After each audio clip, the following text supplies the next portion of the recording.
ஆனா விஜய் என்ன சொல்றாரு, பெண்களுக்காக நான் நிக்கிறேன், பெண்கள் பாதுகாப்பு எனக்கு முக்கியம், பெண்களை அதிகாரப்படுத்துவேன்னு சொல்லி சொல்றாரு. அதுதான் விஜய் போடுற வேஷம். நீங்க அந்த மேடைகளையே வந்து ஃபுல்லா பெண்கள் உட்கார்ந்துருக்காங்கல்ல, இந்த பெண்கள் இது வரைக்கும் எந்த மேடையில நம்ம பார்த்ததே இல்லையே. பெண் நிர்வாகிகள் இருக்காங்கன்னு யாருக்குமே தெரியாது. திடீர்னு சொல்றாங்க இவங்க பெண் நிர்வாகிகள் சொல்லி சொல்றாங்க. இதுதான் விஜய் வந்து பெண்கள் மேல காமிக்கிற லட்சணம். அந்த அவர் உண்மையிலேயே அதிகாரப்படுத்துறாரா அப்படிங்கிறதுக்கான ஒரு இது. இந்த இந்த கேண்டிடேட்ஸ் ஏற்கனவே இருக்கிற கேண்டிடேட்ஸ் சும்மா பேர் மட்டும் அறிவிச்சு விட்டு பண்றாங்க.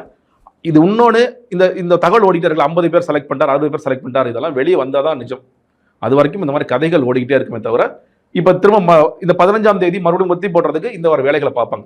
நேத்து விஜய் சிபிஐ ஆஃபீஸ்க்கு போகக்கூடாது, அதுக்கு நம்ம நேர்காணல் பண்றோம்னு ஒரு கதையை கட்டுங்க. நான் வழக்கம் போல நீலாங்கலந்து கிளம்பி வர்றதுக்கு 4 பேர் என் வாசல கேமரா வச்சு நிக்கிறான், பனையூர் என்ட்ராருக்கு 4 பேர் கேமரா வச்சு நிக்கிறான், நான் உள்ள படுத்து தூங்குறேன், போகும்போது நீ எழுப்பி விட்டு போங்க, அவ்வளவுதான் முடிஞ்சு. அவ்வளவுதான். இப்போ 15ஆம் தேதி மறுபடியும் கூப்பிடுறேன்னு இருக்காங்க. செந்தில் பாலாஜியை சிபிஐ விசாரணை கூப்பிடவே இல்லை. ஆமா, அதுக்குள்ள அவர் வந்து மனுவை வந்து ரிஜெக்ட் பண்ணிட்டாரு அப்படி இப்படின்னு செய்திகள்லாம் வந்துருச்சு. அப்புறம் அவருமே சொல்லிட்டாரு, என்னை கூப்பிட்ட டேட்டு இது, ஆமா, என்னை கூப்பிட்டா நான் முழு ஆதாரத்தை கொண்டு போய் கொடுப்பேன். அவரு எதிர்கொள்ள தைரியமா இருக்காரு. இவருக்கு எதுவும் சிக்கல்கள் இல்லைங்க. அவர் எதிர்கொள்ள எப்பவுமே தயாரா தானே இருக்காரு.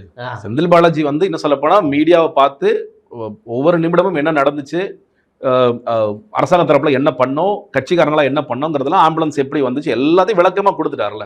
விஜய் தானே இன்னும் பயந்துகிட்டு இருக்காரு. விஜய் ஏதோ சதி நடந்துச்சு, சரி என்னப்பா சதி நடந்துச்சு அது சொல்லு, ஏதாவது சொல்லு, சதி நடந்த மாதிரி தெரிஞ்சது எனக்கு, நான் ஆடு களவாண்டு மாதிரி கனவு கண்டேங்கிறதா விஜய் சொல்றாரு தவிர இன்னைக்கு வரைக்கும் அந்த சதிக்கு என்னங்கிற சொல்லவே மாட்டேங்கிறாரு.